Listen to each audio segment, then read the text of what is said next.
नारायण कथा और बीसल देव का संबंध। अजमेर के राजा बीसल देव की वजह से ही 24 पाई बगड़ावतों की कहानी और देवनारायण जी की जन्म की कथा इसी वीडियो से आरंभ होती है। देवनारायण और बगड़ावत की कथा सुनने से पहले बीसल देव की कहानी को समझना जरूरी है। राजा बीसल देव वीर, कवि और निर्माता।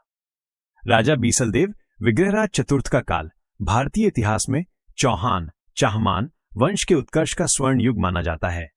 उनका शासनकाल मोटे तौर पर 1150 ईस्वी से 1164 ईस्वी तक रहा। वे केवल एक पराक्रमी योद्धा और कुशल प्रशासक ही नहीं थे, बल्कि एक महान कवि, विद्वान और कला तथा साहित्य के संरक्षक भी थे। अजमेर, जिसे उस समय शाकंभरी या सपादलक्ष का क्षेत्र कहा जाता था, उनका केंद्र था, जहां से उन्होंने अपने शौर्य और बुद्धिमत्ता से अपने राज्य की सीमाओं को अभूतपूर्व विस्तार दिया। प्रारंभिक जीवन और राज्यारोहण। बीसल देव अपने पिता अर्णोराज और माता सुधावा के पुत्र थे। अर्णोराज एक वीर शासक थे जिन्होंने तुर्कों को पराजित किया था और आना सागर झील का निर्माण कराया था, लेकिन उनके अंतिम वर्षों में पारिवारिक कलह और अस्थिरता थी। बीसल देव को अपने बड़े भाई जगतदेव की हत्या के बाद सिंहासन प्राप्त हुआ। जगतदेव ने अपने पिता की भी हत्या की थी, जिससे चौहानों के राज्य में अराजकता फैल गई थी। ऐसे नाजुक समय में बीसल देव ने सत्ता संभाली और तुरंत राज्य में व्यवस्था और शांति स्थापित करने पर ध्यान केंद्रित किया। बीसल देव ने यह भली भांति समझ लिया था कि उनकी सत्ता को स्थायित्व देने के लिए उन्हें केवल आंतरिक शांति ही नहीं, बल्कि एक मजबूत बाहरी शक्ति प्रदर्शन भी करना होगा। सैन्य विजय और साम्राज्य विस्तार। बीसल देव का सबसे महत्वपूर्ण योगदान उनका सैन्य पराक्रम था। वे चौहान वंश के उन शासकों में से थे जिन्होंने शाकंभरी के छोटे से राज्य को एक विशाल साम्राज्य में बदल दिया। गजनी के तुर्कों पर विजय।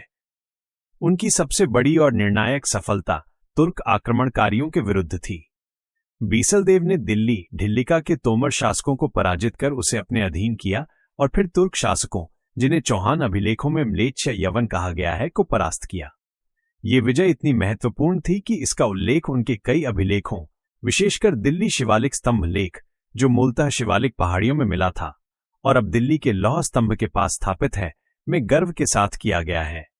इस लेख में दावा किया गया है कि उन्होंने आर्यावर्त, उत्तरी भारत से तुर्कों को निकाल बाहर किया और इसे पुनः आर्यों का निवास स्थान बनाया। इस विजय ने उन्हें उत्तरी भारत का एक छत्र सम्राट बना दिया। 2. तोमर शासकों पर विजय। बीसल देव ने दिल्ली के तोमर या तवर शासकों को पराजित कर दिल्ली को पहली बार चौहान साम्राज्य का अभिन्न अंग बनाया।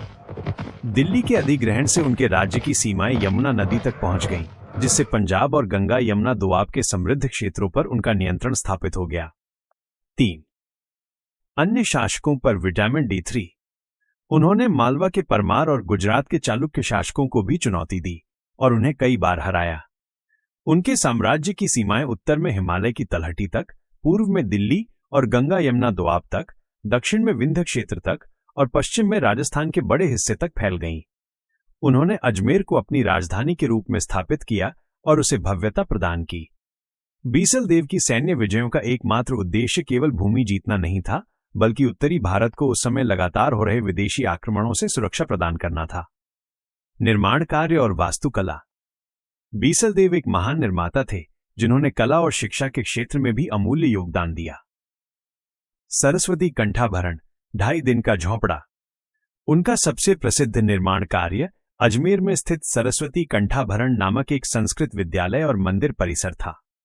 ये एक भव्य शैक्षणिक केंद्र था जहां कला, विज्ञान, व्याकरण, ज्योतिष और विभिन्न शास्त्रों का अध्ययन कराया जाता था।